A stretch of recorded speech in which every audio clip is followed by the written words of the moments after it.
2026 नए वर्ष पर मैं अपने पार्टी के सभी कार्यकर्ता नेताओं को बहुत बहुत बधाई और शुभकामनाएं देना चाहता हूं। मैं आप लोगों के माध्यम से पूरे प्रदेशवासी देशवासियों को बहुत बहुत बधाई नव वर्ष पर। ये नया वर्ष खुशियां लेकर के आया है। नया वर्ष हमें मौका देता है नया संकल्प लेने का। हम सब लोग संकल्प लेकर के कि देश की तरक्की कैसे हो, समाज की खुशहाली कैसे हो, उस रास्ते पे चल करके जो देश की मूल भावना है, बाबा साहब भीमराव अम्बेडकर जी ने जो रास्ता दिखाया संविधान का, उस पर चल करके डॉक्टर राम मनोहर लोहिया ने जो हमें समाजवादी चिंतन दिया और नेताजी और सबने मिलकर के एक सेकुलर रास्ता दिखाया, उस संकल्प को लेकर के हम लोग दोहराते हैं कि देश को और समाज को खुशहाल, सोशलिस्ट और सेकुलर बना करके तरक्की और खुशहाली की तरफ लेकर के जाएंगे।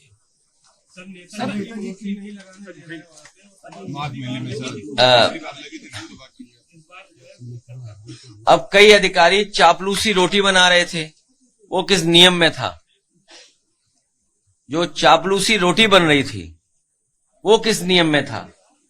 अगर अधिकारी ये नियम बदल रहे हैं तो हम लोग सभी भगवानों को वहां के लगाएंगे और भगवानों के साथ साथ जो आयोजक हैं, जो आयोजन कर रहे हैं, मैं उनसे कहूंगा कि हमारे केदारेश्वर मंदिर के भी वहां पर कुछ स्थापना करें।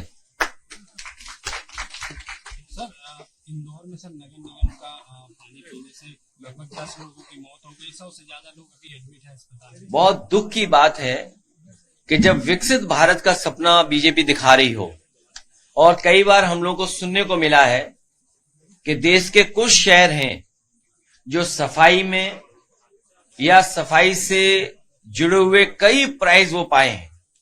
ये शहर तो वो है इंदौर, जहां पर कई बार अवार्ड मिला है वहां की म्युनिसिपल कॉर्पोरेशन को।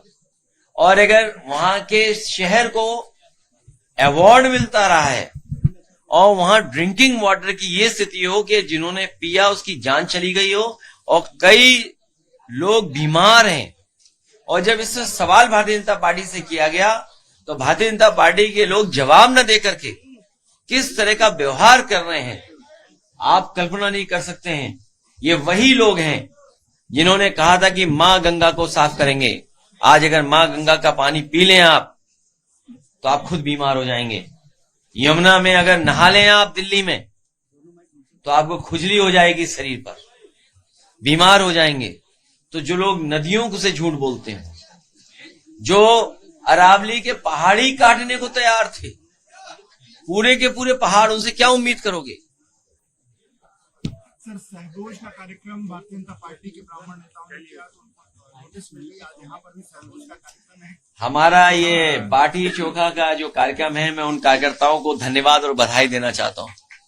हम सब लोग मिलकर के खाते पीते हैं। अभी तो वो विधायक बैठे बैठे खा रहे थे, अगर वो कहीं सरकार के खिलाफ खड़े हो गए तो क्या होगा सरकार का? सरकार के खिलाफ वो खड़े हो गए तो सरकार का क्या होगा? इसीलिए तो मैं कह रहा हूं कि वो विधायक अभी तो बाटी चोखा खा रहे थे बैठे बैठे, अगर वही विधायक खड़े हो गए सरकार के खिलाफ तो सरकार का क्या होगा? और इसलिए हम कार्यकर्ताओं को बधाई देंगे कि कार्यकर्ताओं ने एक बाटी चोखा का जो अच्छा कार्यक्रम किया, हम सब मिलकर के एक दूसरे के प्रति बहुत अच्छा व्यवहार है हमारा, हमारे मिलजुल करके खाने का जो हमारा एक संस्कृति रही है, इसी तरह हम लोग एक दूसरे का सम्मान करते हैं। सर, एसआईआर का जो आंकड़ा है और राज्य चुनाव आयोग का जो आंकड़ा है, उसमें लगभग 4 करोड़ का लगभग वोटर का अंतर है। जिस समय मुख्यमंत्री जी ने कहा था कि 4 करोड़ वोट उनके कट गए हैं, उसी समय उन्होंने अधिकारियों को संदेश दिया था बेईमानी करने के लिए। हमें उम्मीद है कि इलेक्शन कमीशन और जो मैपिंग ऐप है और जो कंपनियां टेक्नोलॉजी में मदद कर रही इलेक्शन कमीशन की, वो निष्पक्ष होंगी। और इस समय इस तरह के डेटा आ रहे हैं, जो आंकड़े आ रहे हैं, वो साबित कर रहे हैं कि इलेक्शन कमीशन को और अधिकारियों को अपनी क्रेडिबिलिटी भी साबित करनी है। क्योंकि अगर आंकड़ों में फर्क आता है, स्टेट गवर्नमेंट के दूसरे आंकड़े हैं, तो एसआईआर के दूसरे आंकड़े हैं। तो और फिर इलेक्शन कमीशन को यह भी सोचना पड़ेगा फिर कि एसआईआर का मतलब क्या हुआ, रिवीजन का मतलब क्या हुआ, इंसेंटिव उसका मतलब क्या हुआ।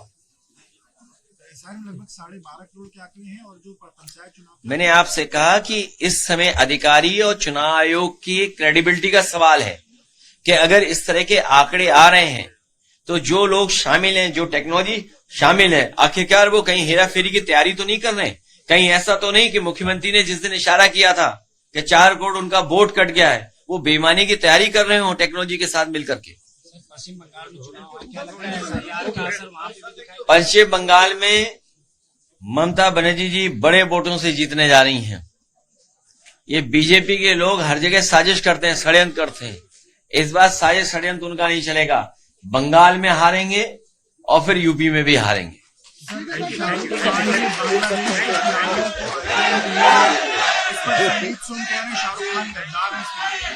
क्योंकि हमारे ये जो जिंदाबाद नारे लग रहे हैं, हमारे कार्यकर्ताओं को रास्ता साफ दिखाई दे रहा है, मंजिल दूर दिखाई दे रही है 27 की, और यही कार्यकर्ता जानते हैं 26 ही हमारे 27 लाएगा। जितनी 26 में हम लोग मेहनत करेंगे और 27 में हमारी सरकार समाजवादियों की कार्यकर्ता बनाने जा रहे हैं और पीडीए की ताकत और मजबूत करने जा रहे हैं। छोड़ो इन बातों को, क्या रखा है।